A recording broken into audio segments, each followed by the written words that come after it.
আজকের সকালটা অন্যান্য দিনের থেকে একটুখানি আলাদা আর একটুখানি বেশি সুন্দর আমার জন্য। কারণ গতকাল রাত্রে হঠাৎ করেই ঠিক হয়েছে যে আজকে বাড়িতে যাচ্ছি। তো সে কারণে মনটা তো ভীষণই খুশি। বাড়িতে বলতে আমার বাবার বাড়িতে।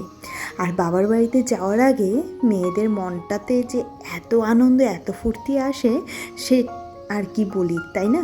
যারা এরকম দূরে শ্বশুরবাড়ি বাপের বাড়ি তারাই একমাত্র বুঝতে পারবে। আর যারা কাছে তারে বাপের বাড়ি তারা ওই জিনিসটা একটুখানি ফিল করতে পারবে, কিন্তু খুবই কম পরিমাণে। আর এদিকে দেখো ফুল তুলতে চলে এসেছি ছাদে, স্নান হয়ে গেছে, এবার পুজো করে তারপর বেরিয়ে যাব। গোপুসোনাকে যেহেতু রেখে যাব, তো গোপুসোনা যেহেতু এক রাত্রির জন্যই যাচ্ছি, তো সেই কারণে আর গোপুসোনাকে নিয়ে যাচ্ছি না, আর বিশেষ করে আমাদের গাড়ি নিচ্ছি না। তো ওই যাব এমনি নর্মাল গাড়ি করে, তো আবার সেই গাড়ি করে চলে আসব। দেখি বাস টাস কিছু পেরে চলে যাব। আর এদিকে সমস্ত রকমের ফুলগুলি তুলে নিচ্ছি, কিন্তু ফুলের কিন্তু ঘুম ভাঙেনি, বুঝতেই তো পারছো এখন বেশ সকাল, বাজে এখন 5:30, আর আমি অনেকক্ষণ আগেই ঘুম থেকে উঠেছি। আর গতকালকে রাত্রেও ঘুমোতে দেরি হয়েছে, কারণ এডিট সেরে তারপর ঘুমোতে হয়েছে, তো সেই কারণে একটুখানি উঠতেও দেরি হয়েছে। তো আজকে হচ্ছে শনিবার। আর এদিকে দেখো আমার বোন একটুখানি রুটি নিয়ে নিয়েছি মিঠির জন্য, যদি রাস্তায় খেতে চায়। আর ওই যে পুজোতে প্রসাদটা দিয়েছিলাম সেটাও নিয়ে নিয়েছি, আর একটু গুড় নিয়ে নিয়েছি, যদি মিঠি খেয়ে নেয় তাহলে এগুলি দিয়েই খেয়ে নিতে পারবে। তো গুড মর্নিং সবাইকে, কেমন আছো বলো তো সবাই? আশা করছি সবাই তোমরা ভালো আছো, আর আমরাও না বেশ ভালো আছি। আমার আরও একটি নতুন ব্লগে আবারও তোমাদেরকে স্বাগত জানাচ্ছি। আর এখন রাধানগর স্ট্যান্ডে চলে এসেছি, মিঠি কি কিনছে চলো দেখি।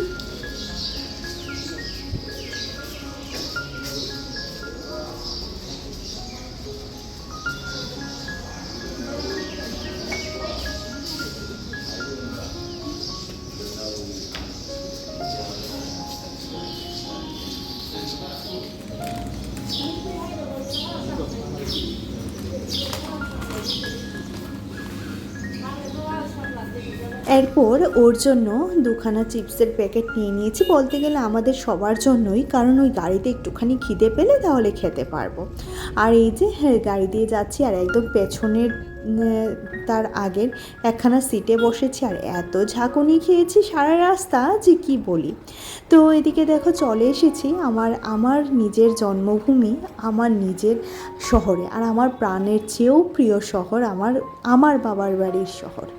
তো সেই কারণে একটুখানি মানে মনে আনন্দটাই অন্যরকম, জানো তো। আর এই সেই গলি, যে গলি ধরে আমি ছোট থেকে বড় হয়েছি, যে গলি ধরে আমি একদম দৌড়াদৌড়ি করেছি ছোটোবেলায়, তো তার ইমোশনটা একটু অন্যরকম, তাই না? ওই যে বলে না, বাবার বাড়ি যেখানে জন্ম ভিটে, তার ইমোশনটা কিন্তু একদমই অন্যরকম। তো যথারীতি আমরা চলে এসেছি বাড়িতে। তো মা কি করছে সেটা দেখার জন্য বোন যাচ্ছে, কারণ বোনও প্রায় 2 দিন পর বাড়িতে ফিরলো। তোমরা তো দেখেইছো আমার এখানে গিয়েছিল, তো হঠাৎ করে ও আজকে চলে আসার কথা ছিল। তো আমার বর বলছিল চলো তাহলে আমরাও একদিনের জন্য একটুখানি ঘুরে আসি। আর এদিকে না দুপুরবেলা খাওয়া দাওয়া করে এতটা ঘুম দিয়েছে, ওরে বাপরে, বাবার বাড়ি আসলে মনে হয় সব মেয়েদের ঘুম পায়, তাই না? একটু বেশি পরিমাণে।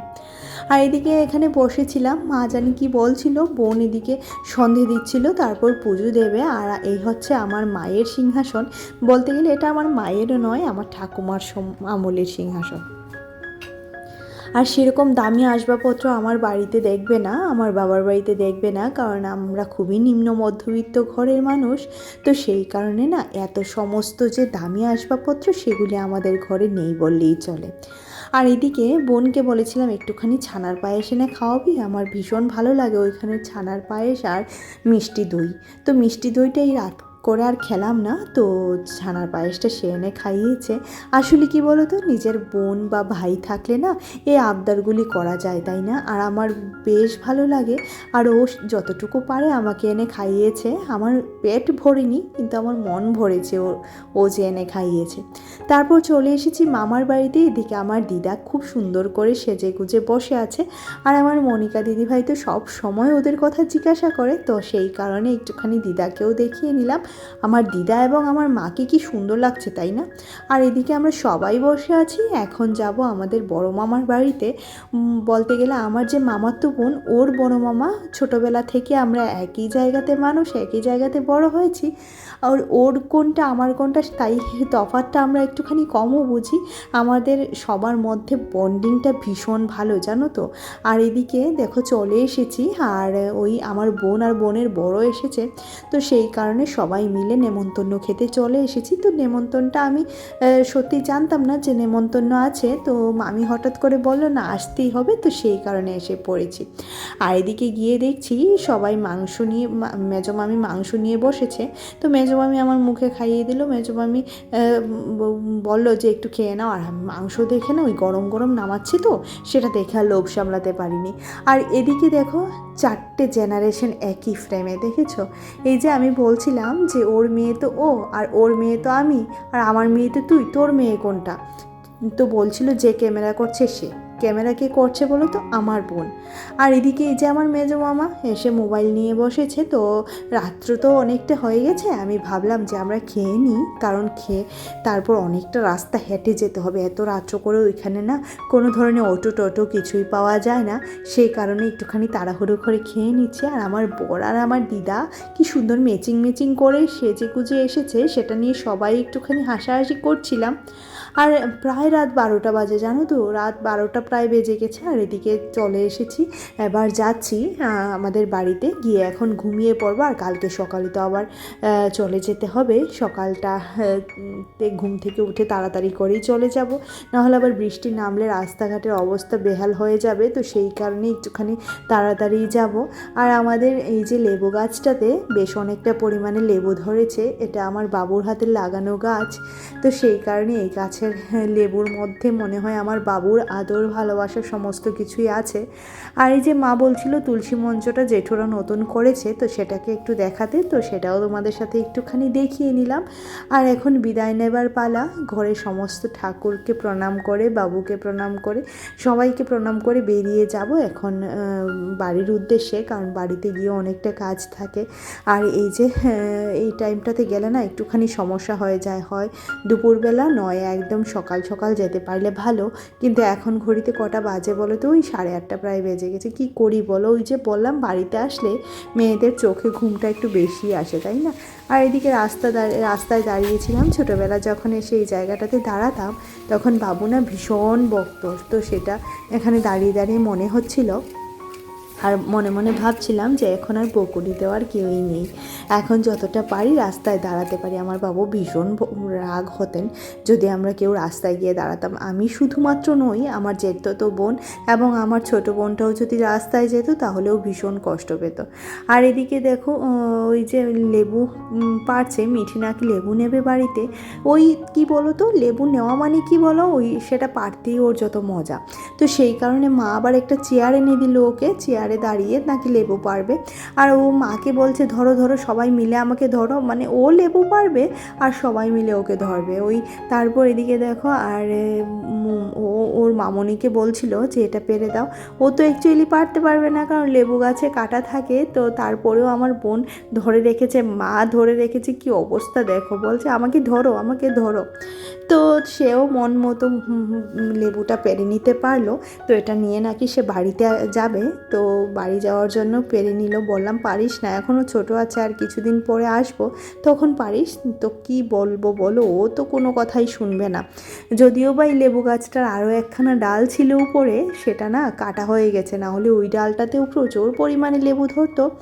আর এদিকে দেখো লেবুটা বেশ সুন্দরই হয়েছে। তো এই যে দেখো অনেকটা বড় হয় কিন্তু, আর অনেক পরিমাণে রস হয়, যদিও বা এখনও বড় হয়নি, রসও হয়নি, কিন্তু মিঠি নিয়ে যাবে, ওর ইচ্ছে হয়েছে তাই।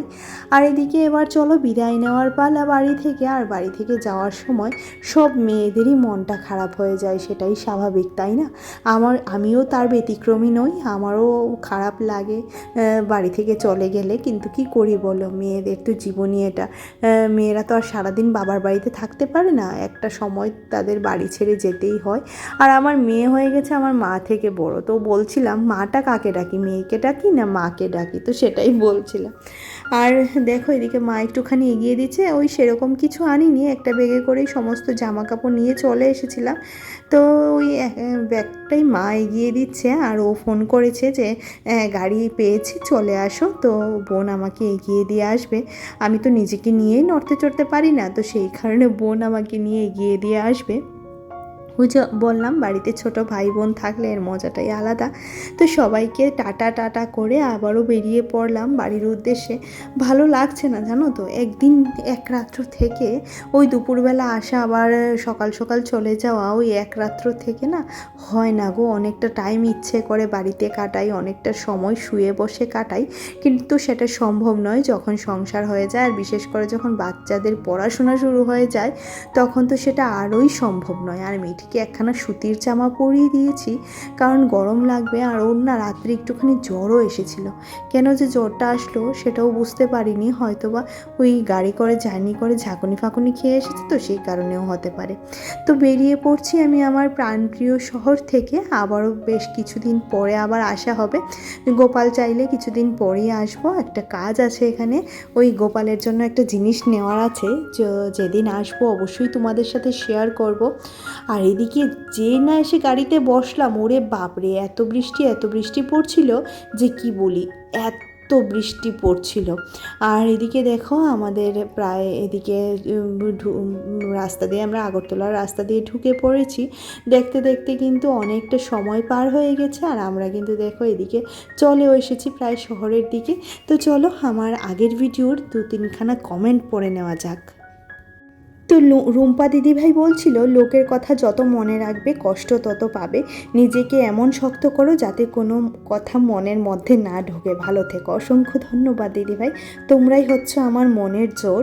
আর মায়া দিদিভাই বলছিল, শুভ সন্ধ্যা বোন, আমাদের এদিকেও বৃষ্টি হয়েছে, পুজো রান্না করা, বোন খাইয়ে স্কুলে পাঠিয়ে দিলে, বিছানা গুছিয়ে রাখলে, বাজার গুছিয়ে রান্না করে নিলে, সব মিলিয়ে বেশ ভালো লাগলো। অসংখ্য ধন্যবাদ দিদিভাই।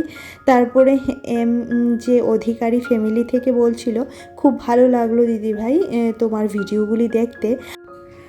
আর অনুয়া চৌধুরী থেকে বলছিল, কেমন আছো তুমি? আমিও গাছ খুব ভালো লাগে, আমারও গাছ খুব ভালো লাগে। ভালো আছি দিদিভাই, তুমি কেমন আছো জানিও। মনিকা দিদিভাই বলছিল, মা বোন কেমন আছেন সুতপা? ভালো আছে, আজকে তোমাদের সাথে একটু শেয়ার করে নিলাম। আর সবাই ভালো থেকো, অবশ্যই করে সবাই সুস্থ থেকো। মেয়েকে দিয়ে দিয়েছি রুটি আর ডিমের পোচ করে, আর আমরা এখানে চা নিয়ে নিয়েছি। আর আমার হাতের চা, নিজের হাতের চা নিজে না খেলে না সেরকম মানসিক শান্তিটা পাই না জানো তো, সেই কারণে এসে আগে চায়ের কাপে হাত। তো এখন চাটা খেয়ে নিই চলো দুজনা মিলে। আর আজকে ভিডিওটা এখানেই রাখছি, গতকাল থেকে স্টার্ট করেছি, এখন শেষ করার পালা। তো দেখা হচ্ছে পরবর্তী আরও একটা ব্লগে। ভিডিওটি বড় হয়ে থাকলে একটু কষ্ট করে প্লিজ দেখে নিও, আর আমার পাশে থেকো।